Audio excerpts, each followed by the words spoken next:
So friends, many of you might be wondering, what is this invisible trade? We know visible, everything we believe in is visible. But there is invisible trade happening in the world. And mind it, you all know it. You all know it. It's happening daily. What is that? Let's see. But before that, everyone like the video, subscribe to the channel, click on the bell icon, share it with your friends. This community is of dog checkers we need to grow in the coming world, right? In the present world as well as the coming world. Technology is overtaking everything. So, we need to grow the community of dog checkers in the present environment. So, share it with your friends, like the video, subscribe to the channel. Let's move on with invisible trade transactions. Let's start.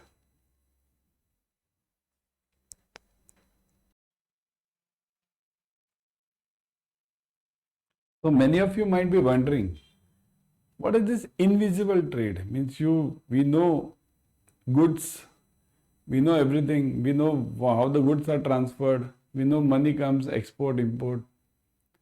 But what is this invisible? Mr. X, right? Those who are from Bharat, they'll know Mr. India. From other countries, they'll know Mr. X, not visible at all. So what is this invisible? Invisible means very simple.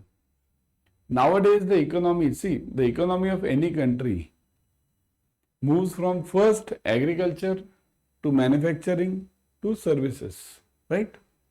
Developed countries are more in services. So as the countries grow, they move away from agriculture is far behind generally. They move from manufacturing to services. So moving to this services industry is known as invisible trade. Let's discuss this because invisible trade means services industry, new era of trade, invisible trade transactions. Shift from physical to digital. Now see this, first only we are talking of services. Now the services will include banking, IT, everything. But now we are talking of digital services. So, shifting from physical to digital, modern trade increasingly moves away from physical transport of goods towards knowledge-based and digital services. Okay? So, modern trade, you see the exports of our country, if you check the percentage of GDP, let's say in any developed country, not only Bharat, any developed country you check, majority of the share of the GDP is from the services. Okay, so everywhere it's the same. In our country it's around 55 to 60%, now more than that. So knowledge based digital and digital services. So the countries are moving towards and the economies are moving towards from goods manufacturing to knowledge based. Okay, now next.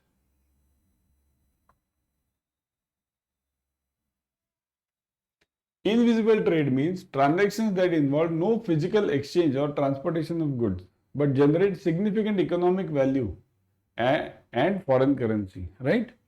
So no physical movement of goods but generate significant economic value. Now what do you mean by generate significant economic value? What do you mean by this? Money. Money is huge. For example, look at the examples over here. Software development and installation. Now this in software. Do you have anything to show? Nothing to show, right? Everything is online, invisible. I can send a software on email also. Just type it in whichever language, Python or anything, Java, Python, anything, and send it. Just on the email, I can have a transaction of few billions, isn't it? Only on email. Did I send any physical good? Nothing. Software development, right? Developing, transferring and installing software systems remotely, isn't it? Nowadays, you remotely means nowadays you can have this AnyDesk, right? AnyDesk software in various countries, it might be anything, various names. So you can do it remotely anywhere, sitting anywhere. I can sit over here and do a transaction or software installation in USA or in Europe, anywhere, right? Tourism and hospitality. Now this is not related to software, but this is also invisible trade. Tourism, the more tourism grows, the more would be the income, and in the end, if you see, what did you take away or what did you give? Nothing, zero. That is the beauty of services industry. So foreign tourists consuming local services without physical goods crossing borders, right? So tourism is one of the best examples of invisible trade. Many of the countries' economies, or countries in the sense all the, let's say Saudi Arabia. Saudi Arabia's economy depends heavily on the tourism, right? There was an estimate, it was some 25 to 27% or more than that. Italy, check this, in our country only. See, why to go far away? In our country, Ram Mandir, tourism was so huge. That grows, the economy grows heavily. Okay, so this is the part of invisible trade. Got it? Common examples of invisible trade. Remittances, look at this, remittances. Money sent back home by foreign nationals working in another country, right? We say NRIs over here, right? In Bharat, we say NRIs, non-resident Indians working abroad.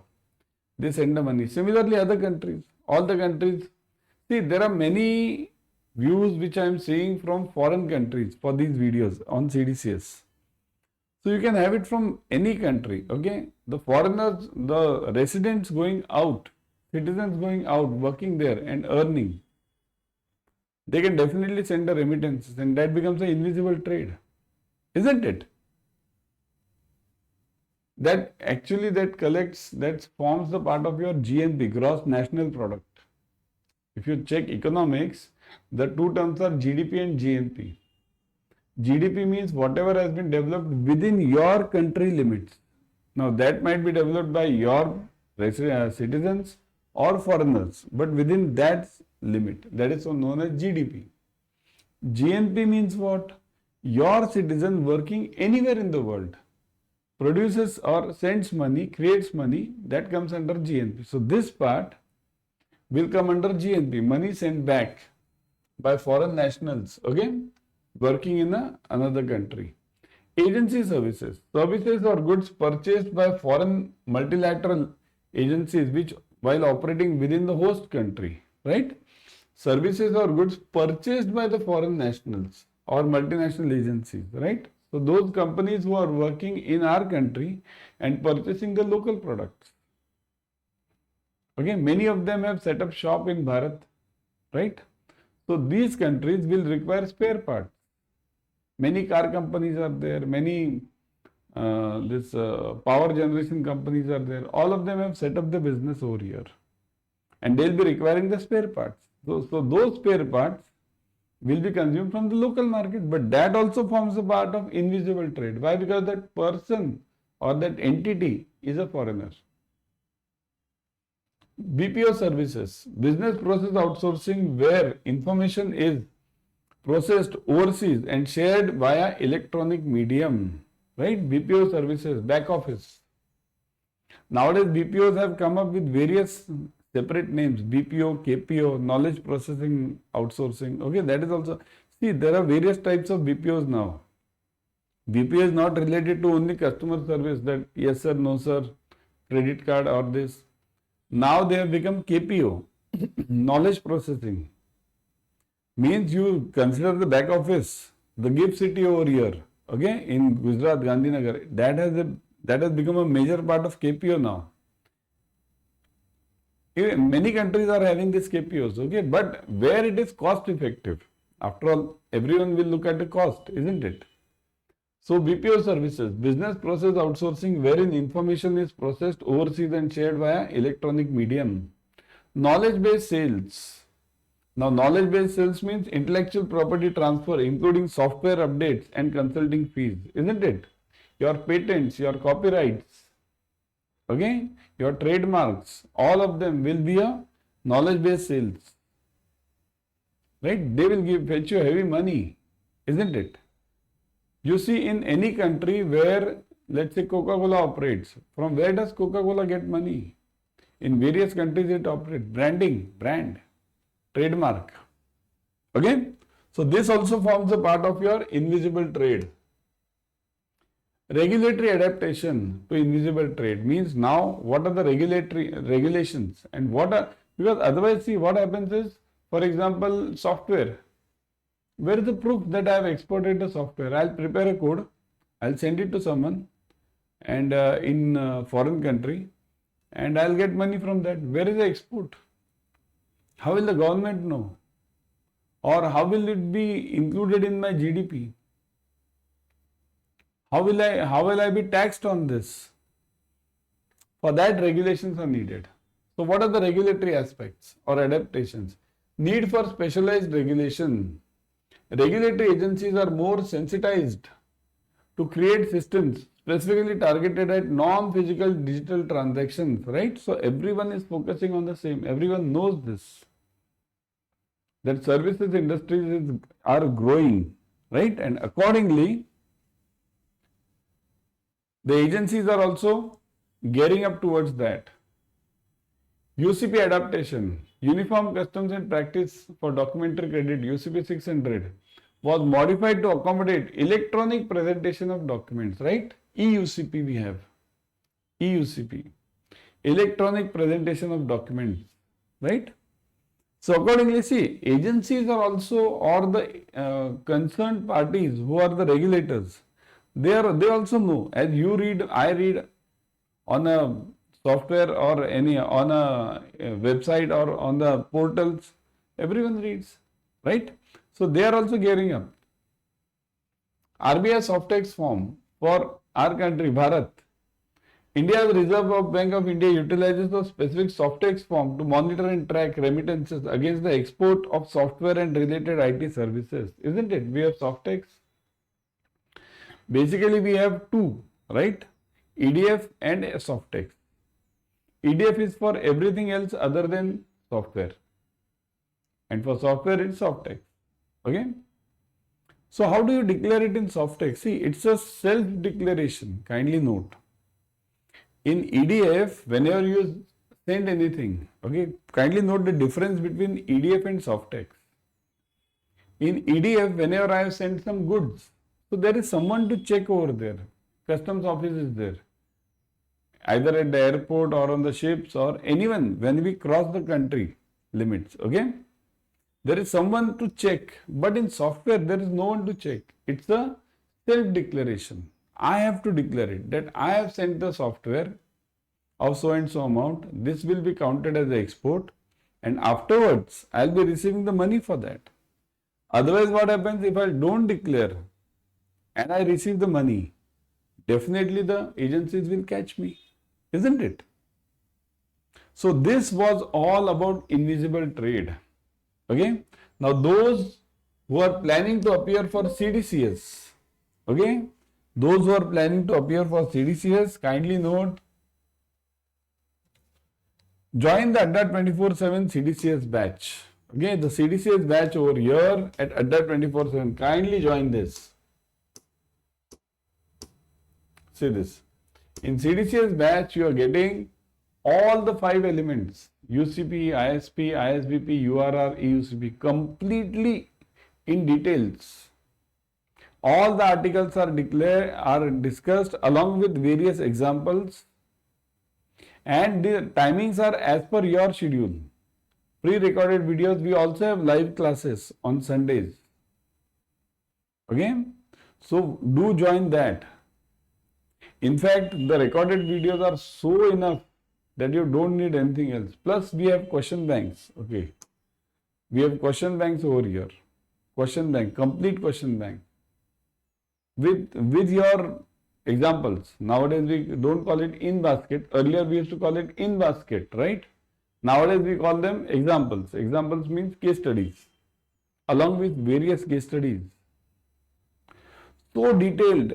This question bank covers everything. All the 5 elements are covered in question bank also. Then you have tests, various tests, same as that of your final exam. FODC, MGDC, both are covered. Plus we have doubt sessions. Any doubt you have, you can definitely write us back. We have various Telegram channels. We have various WhatsApp channels, social media platforms. Join it ASAP. And also the channel on which you are watching right now, CDCS at Adda247. Subscribe to it. Click on the bell icon. For this, now look at this code. Suppose if you want to buy, use the code Vishal Sir, VISHALSIR,